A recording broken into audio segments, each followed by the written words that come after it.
সম্মানিত হাজিরিন, আল্লাহ পাক রব্বুল আলামিন সূরাতুস সফের মধ্যে বলতেছে যে তোমাদেরকে এমন এক ব্যবসার কথা বলবো যে ব্যবসা করলে তোমরা আল্লাহ তাআলার জান্নাত পাইবা। বলে সুবহানাল্লাহ। আল্লাহ পাক রব্বুল আলামিন সূরাতুস সফের 10 নম্বর আয়াতের মধ্যে আল্লাহ তাআলা দুনিয়ার মুমিনদেরকে ডেকে ডেকে বলেন, ইয়া আইয়ুহাল্লাযীনা আমানু হাল আদুল্লুকুম আলা তিজারাতিন তুনজিকুম মিন আযাবিন আলীম। আল্লাহ পাক রব্বুল আলামিন মুমিন বান্দাদেরকে ডেকে ডেকে বলতেছে, ইয়া আইয়ুহাল্লাযীনা আমানু, হে মুমিনরা, হে ঈমানদারগণেরা, তোমরা শুনে রাখো, হাল আদুল্লুকুম আলা তিজারাতিন তুনজিকুম, তোমাদেরকে কি আমি এমন এক ব্যবসার কথা বলবো না? দুনিয়াতে ব্যবসা বাণিজ্য করলে তোমরা দারিদ্রতা থেকে মুক্তি পাও। তোমাদেরকে কি এমন এক ব্যবসার কথা বলবো যে ব্যবসা করলে তোমরা মিন আযাবিন আলীম, যন্ত্রণাদায়ক আযাব থেকে তোমরা মুক্তি পাইবা। আল্লাহ পাক রব্বুল আলামিন পরের আয়াতের মধ্যে বলেন, তুমিনুনা বিল্লাহি ওয়া রাসূলিহি ওয়া তুজাহিদুনা ফি সাবিলিল্লাহি বিআমওয়ালিকুম ওয়া আনফুসিকুম যালিকুম খায়রুল লাকুম ইন কুনতুম তা'লামুন।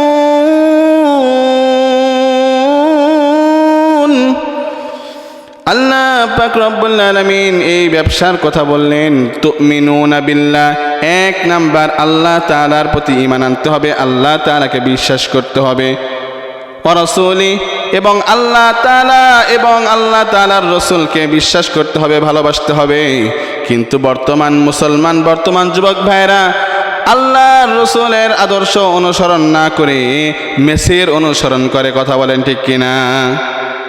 আহা, বড়ই আফসোস লাগে যে আল্লাহর রাসূলের জন্য জীবন না দিয়ে, আল্লাহর জন্য জীবন না দিয়ে মেসির জন্য, ব্রাজিলের রোনালদোর জন্য, রোনালদিনহোর জন্য, তারপরে দেখা যায় পশ্চিমা কালচারের বড় বড় ব্যক্তিদের জন্য, পশ্চিমা কালচারের যারা অ্যাক্টর রয়েছে তাদের জন্য নিজের জীবনকে উৎসর্গ করে দেয়, নিজের জীবনকে বিলিয়ে দেয়। আল্লাহ রাসূল সাল্লাল্লাহু আলাইহি ওয়াসাল্লাম বলেন, আল মারউ মা মান আহাব্বা, যার সাথে আপনার মহব্বত হবে, যাকে আপনি অনুসরণ করবেন, তার সাথে আপনার কিয়ামত হবে। প্রিয় বন্ধুরা আমার, আল্লাহ তাআলা এবং আল্লাহর রাসূলকে অনুসরণ করতে হবে। আল্লাহ তাআলা আয়াতের অপর অংশে বলেন, তুমিনুনা বিল্লাহি ওয়া রাসূলিহি ওয়া তুজাহিদুনা ফি সাবিলিল্লাহি বিআমওয়ালিকুম ওয়া আনফুসিকুম। আল্লাহ তাআলা এই আয়াতের মধ্যে বলতেছে, আল্লাহ এবং তার রাসূলকে অনুসরণ করতে হবে। ওয়া তুজাহিদুনা ফি সাবিলিল্লাহ, এবং আল্লাহর রাস্তায় জিহাদ করতে হবে। বিআমওয়ালিকুম, নিজের মাল দ্বারা, এবং ওয়া আনফুসিকুম, নিজের জীবন দ্বারা।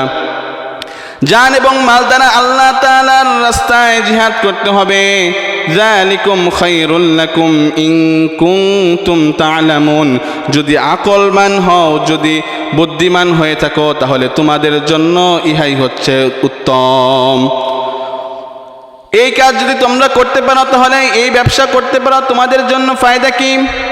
আল্লাহ তাআলা পরের আয়াতের মধ্যে বলেন, ইয়াগফির লাকুম যুনুবাকুম ওয়া ইউদখিলকুম জান্নাতিন তাজরি মিন তাহতিহাল আনহার, আল আনহারু খালিদিনা ফিহা ওয়া মাসাকিন তাইয়িবাতান ফি জান্নাতি আদন, যালিকাল ফাওজুল আযীম। আল্লাহ তাআলা বলেন, ও বান্দা, দুনিয়াতে ব্যবসা করো নিজের পরিবারকে চালানোর জন্য, নিজের পরিবারের দারিদ্রতা থেকে মুক্তি পাওয়ার জন্য। আর তোমরা এই আখিরাতের ব্যবসা করবা। এই ব্যবসা করলে তোমরা কি ফায়দা পাইবা? ইয়াগফির লাকুম যুনুবাকুম, তোমাদের গুনাহ সমূহকে মাফ করে দেওয়া হবে। জীবনে যত গুনাহ করেছো সকল গুনাহকে ক্ষমা করে দেওয়া হবে। ক্ষমা করে আল্লাহ তাআলা তোমাদেরকে এমন একটি জান্নাতে তোমাদের বাসস্থান দিবেন যে জান্নাত থেকে তোমাদেরকে কোনোদিনও বের করে দেওয়া হবে না। তোমাদেরকে এমন এক উদ্যান দেওয়া হবে যে উদ্যানে তোমরা অনন্তকাল আরামে আয়েশে জীবনযাপন করতে পারবা। আরামে আয়েশে জীবনযাপন করার পর এক পর্যায়ে তোমরা আল্লাহ তাআলার কাছ থেকে বড় একটি নিয়ামত পাইবা।